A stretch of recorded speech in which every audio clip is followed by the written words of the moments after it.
Oh, hey, it's Ganondorf. Wait, does that make me Link? This is so confusing. You know what? Never mind. Like a regular Barracuda, but only more acidic. What's up, everyone? Today we're looking at Dark Souls 2, Scholar of the First Sin Edition. I think a better title would have been Scholar of the First Edition. As in, the game will make you go also triple He shot the wall behind him. Yeah, I think it's pretty obvious this game needed a bit more polish, but Dark Souls 2 overall is pretty fun. So is the concept different from the first Souls games? Not really. I'd like to think at the time of release this was a step up from the original and provided value by mixing things up and giving a new roster of bosses. Most of them are a breeze. God damn it. In my mind, this game will not be for everyone. It's probably my least favorite in the series. They brought back health reductions after you die, just like Demon Souls. The number of enemies per area has been increased. Your starting Estus is 1, but they gave life gems as an alternative.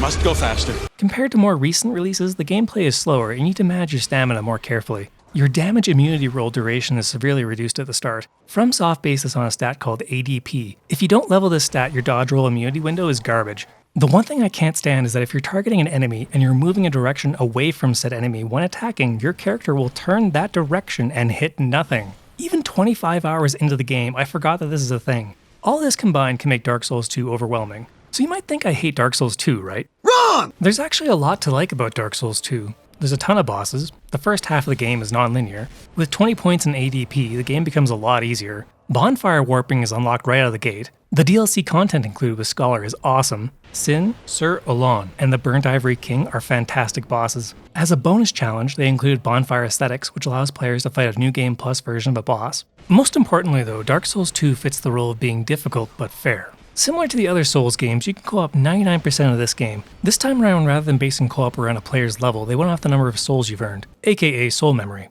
This drove me nuts. If you genuinely enjoy a certain boss, you can only co-op it a few times. After 2 or 3 rounds, you'll be outside of other players' soul memory limits. The system in the original was based off a player's level and was so much better. One minor item I noticed was there's no passwords to play with specific friends. It's a bit of a gamble when playing co-op, as you never know who's gonna summon you. Oh, you're not my wife. Goodbye. There are 41 bosses in total in Scholar of the First Sin. This time they're not as impressive as the original, as some feel like they've been copied and pasted with a downgrade or a reskin. First off, we have the Last Giant. I guess you could say he was disarmed. The Pursuer, open fire. No wait. The Old Dragon Slayer. FromSoft copying and pasting bosses? Well, I never. The Dragon Rider. It was at this moment that he knew. He f***ed up. Flexile Sentry. Well, at least he doesn't have to worry when he drops the soap. Ruined Sentinels. Oh no! Belfry Gargoyles.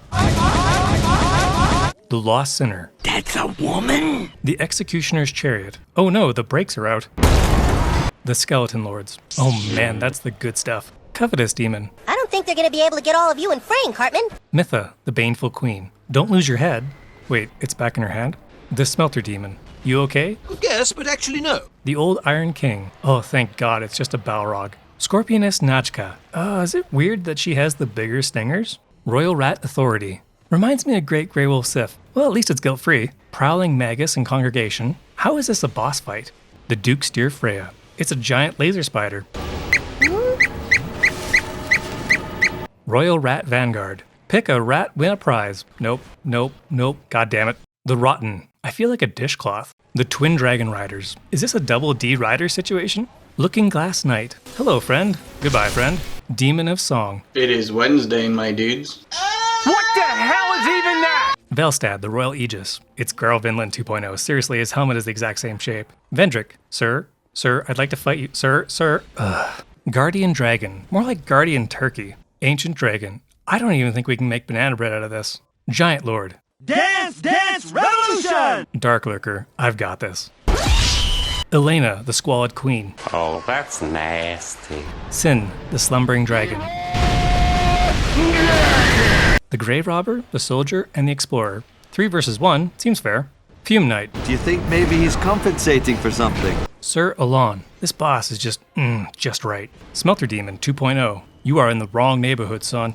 Ava. One tiger is just right. Lud and Zolin. Oh, multiplying by 2. Bold today, aren't we? The Burnt Ivory King. I mean, yeah, he's a bit charred, but I'd say he's still good. Throne Defender and Watcher. Well, if I'm Alice, you two must be Tweedledee and Tweedledum. I wonder where the Mad Queen is. Now, there are 2 more bosses, but we'll save those for the plot section. As with the other Souls games, the enemies in Dark Souls 2 vary quite a bit. I love how the Dark Dwellers in No Man's Wharf are repelled by light. I like how the placement of mimics is super random. I also enjoy the spider design they used in Brightstone Cove. Oh, and the spiders inhabiting corpses? Extra creepy. The S&M dudes in Huntsman's Cops are a bit weird. Oh god, I'm scared. Some of the AI is a bit wonky. I'm not sure why, but I really struggled with the Shrine of Armana. I found in this one part the targeting system required you to be within 15 feet of an enemy. It was super annoying as normally the system would work from way further away. Oh, and this time around they include way more NPC invasions. Just remember, gravity is your friend.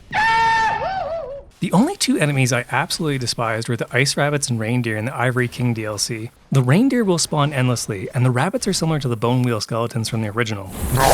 For weapons, Dark Souls 2 is similar to the other games, but this time around the number of boss weapons is amazing.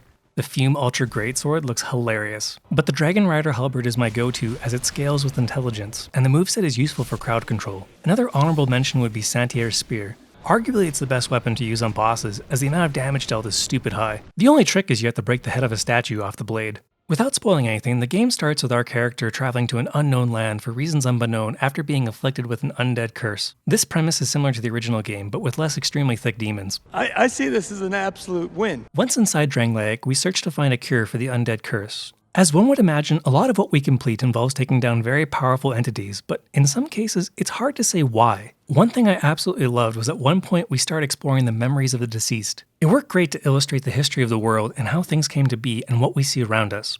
Beyond that, I can't really say more without giving away the plot. Let's get into spoilers. Please skip to the timestamp above to avoid them. Alright, as mentioned, we arrive in Drangleic where we are introduced to the Emerald Herald, and she asks us to obtain 4 great souls which belong to the Lost Sinner, the Old Iron King, an ancient dragon in Freya's cave, and the Rotten. This essentially takes up the first half of the base game. After our conquest for the 4 great souls, we travel to Drangleic Castle to locate the king. Within the castle we find Nashandra, Queen of Drangleic. Now, I've played this game to completion 4 times, and it wasn't until the 3rd playthrough I realized she even existed before the final boss fight. To me, having her as the final boss didn't make a lot of sense until you start looking around. Dude, where's my car? Once you know the plot, Nashandra as a villain is great thematically. Her true form looks hideous. She is one of the 4 daughters whom were fragments of Manus. The remaining daughters traveled to other kingdoms with the goal of destroying them. In Nashandra's case, she succeeded in courting King Vendrick and convincing him to invade the land of giants. This led the giants to counterattack and brought about the ruin of his kingdom. Vendrick realized his mistake far too late and locked himself away until he turned hollow. It's extremely depressing to think Vendrick built an entire country only to lose it all after being manipulated by his queen. Just remember, if your spouse asks you to invade the land of giants, just quietly walk away.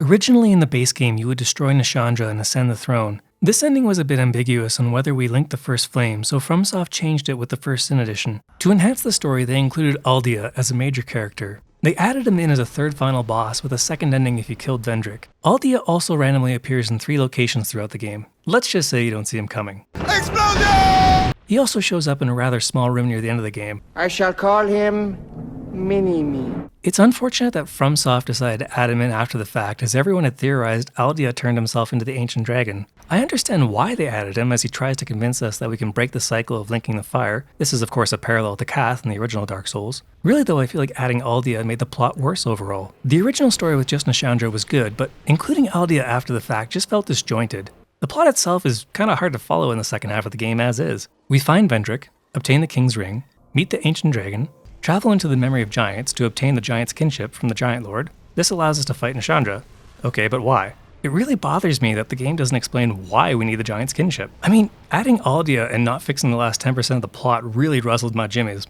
I don't know if I'm missing something critical to the plot of Dark Souls 2, but the last bit of the game really left me feeling unsatisfied. You just don't get it, do you? So, in summary, Dark Souls 2 is a good game. It changed a lot of things from the original, and it can be a lot of fun. It's not going to be for everyone though. The game could have used a bit more polish, and I feel like the plot left me feeling like something was missing. I'm gonna have to give Dark Souls 2 a B.